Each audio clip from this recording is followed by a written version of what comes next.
Hi, I'm Vanessa Goertzen of Lella Boutique, and I'm here to talk to you about quilting at home. Now, if you've never done free motion quilting, you can actually start with something a little bit more simple. As you can see on this first little quilt here, I've used just kind of a decorative zigzag sort of stitch. If you look at your sewing machine, you'll have a straight stitch. You may have some decorative stitches that are similar. On my machine, this is Bernina stitch number 4. The one thing you want to do with those straight stitches is use a walking foot. The other type of quilting that I like to do is free motion quilting, and that's a little bit different. I'll be showing you a little bit about that. But what I love, especially with this small social butterfly quilt, is you can really play around with what you're doing. If you're trying to quilt a larger project, it can be a little bit daunting to have to quilt that whole thing, but with these small projects, they're really quick and you can really try a lot of different things on there. And you can see I've played with a lot of the lines of the butterfly here. And then I've given it, some decorative antenna, and then I sort of tried to fill in the space with some swirl quilting. So let's take a closer look and I'll show you some of my favorite tips of free motion quilting. The first thing that I want to talk about with quilting is tools.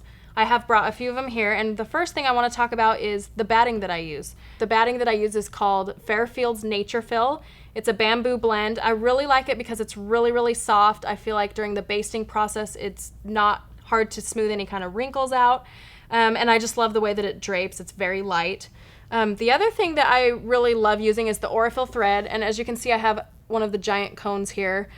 I go through a lot of thread, especially when I'm quilting my own things. And so I love the cone because it lasts a long time.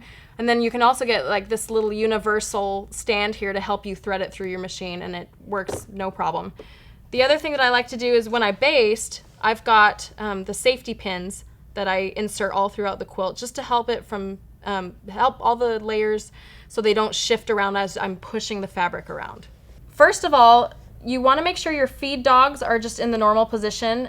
I also have my walking foot installed, and what this is going to do is just make sure that the top and the bottom layers have equal amount of tension on them, so as I feed it through the machine, you're not going to get any kind of uneven bunching on the back.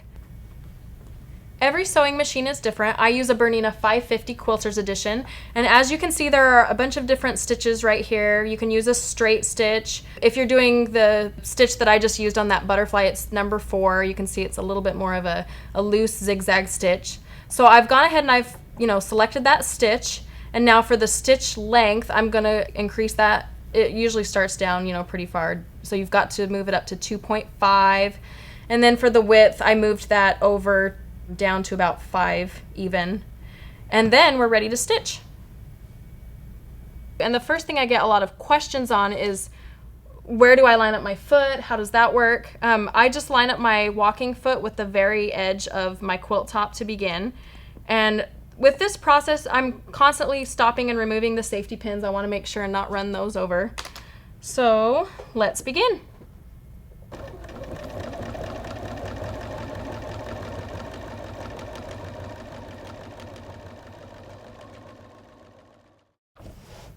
So I'm just going to trim my thread, and you noticed in the beginning probably I started just a little bit into the batting and I also ended in the batting, but you can see how the stitch looks there, and it looks pretty nice.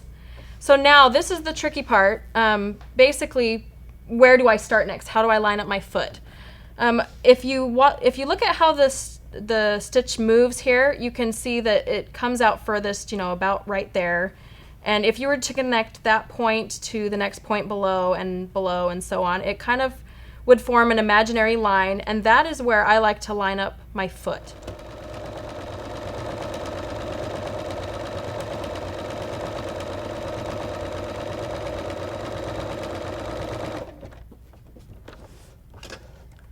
Okay, we're ready to switch gears, and now we're going to talk a little bit about free motion quilting. But the first thing I want to talk about is the pathway that we follow, because sometimes when you're looking at your quilt, there's not a clear path to follow. With this block, for example, you have these bigger blocks up here, and it's sort of divided by the smaller strip here.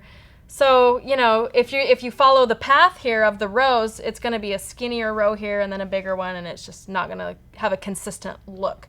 So what I like to do is I'll look at this whole row as a whole, like if you can imagine this is a full quilt, and just looking at it, what I probably want to do is divide it into thirds. You could probably divide it in half, but those are really big swirls that you're going to be filling in. So I think a third, you know, is probably a good size. So my first row that I'm going to kind of imagine is going to run along this way, and then the second one, you know, I'll run this way, and the third this way, and then I'll repeat with the other rows. The next thing that I want to show you is how to practice on paper. So we know we're going to have, you know, these divider lines. We're going to have 3 sections here on the quilt row.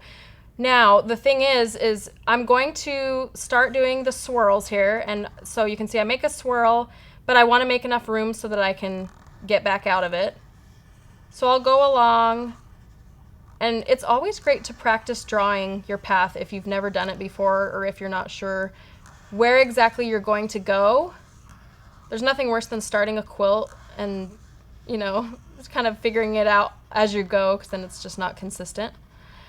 So there's the first row. The next thing I want to do with these swirls is I like to make sure, so we have, you know, the center of a swirl here. I like to sort of move it around so that the next swirl will kind of come in between the top 2.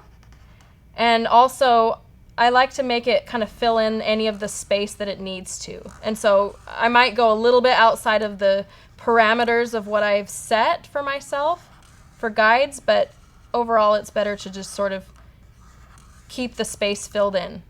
So then on the third row, I'll do the same thing, and I'll fill in just like that. And I may even, once in a while I have like a big space, and I'll, you know, add something in there as a surprise. Now we are ready to actually quilt on our project, but first I want to talk a little bit about the settings on your machine. You will need a darning foot for this part of the process. What you're looking for is this hoop sort of shape. It's a darning foot, and so on other machines it might look something like this, but you're just looking for this hoop. The other thing that you need to do is lower the feed dogs on your machine. You need to make sure your machine has the ability to do that. I know some don't always do that, but I have a little button on mine, and you can see they're gone now. The reason we want this is because you want to be able to freely move the fabric, and if those feed dogs are up, it's just gonna catch it, and you want it to be really loose. And what I like to do is take out a few of the pins first, like maybe on this first row. And you have to decide where you're gonna start. You're gonna start on the left side of the quilt. That's not usually as natural, because especially if you have a full-size quilt, you have this throat area of the quilt, and it's hard to scrunch up your layers over if you're gonna start on the left side. So sometimes I'll even turn the quilt, and I'll start from the top. Oops. You're gonna start from the top, you know, so you can go down, and then you'll move over. And so everything is still the same. We still have it divided mentally, you know, into thirds there, but you're just repositioning so that you can move the fabric more freely.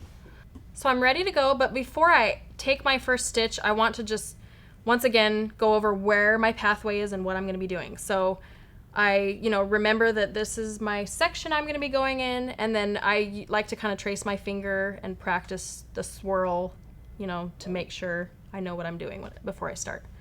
So now let's go ahead.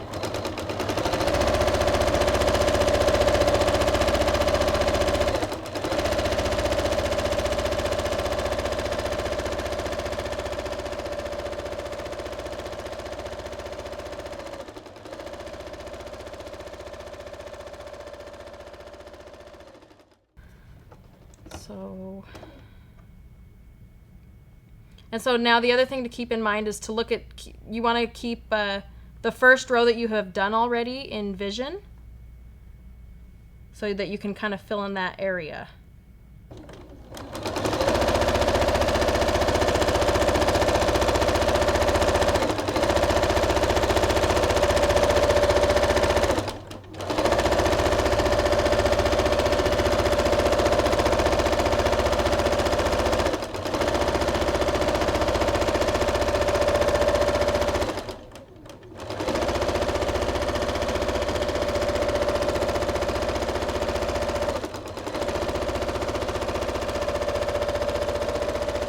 And so I'm going to stop for a second because I can see a safety pin coming up.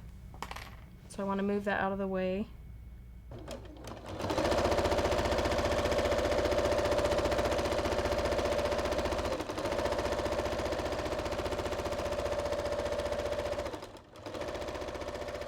And don't worry if your swirls don't come out looking exactly like mine. I've been doing this for a really long time, and it is a huge learning curve, you know, and every time I make a quilt, it always gets better. So now we're gonna pull this off of the machine. And if you take a look at the back here, you can see kind of the size, the consistency of the size. You can see how I've tried to kind of fill in so there's not a lot of space anywhere, and that I've stayed within the rows. So now we can see the swirl quilting on a full-sized quilt here. It's on my Tea Party quilt. And the thing I love about it is Tea Party has such straight lines and squares that the swirls really kind of add something interesting to look at on top and add a lot of motion to the quilt. I get a lot of compliments when I use this technique on baby quilts or just other quilts that I give to people. There's something about the kind of the handmade look of it that people just really like. I hope you'll give it a try, and don't worry if it doesn't look perfect. It's a huge learning curve. If you could see my first quilt, you would definitely see that curve in there.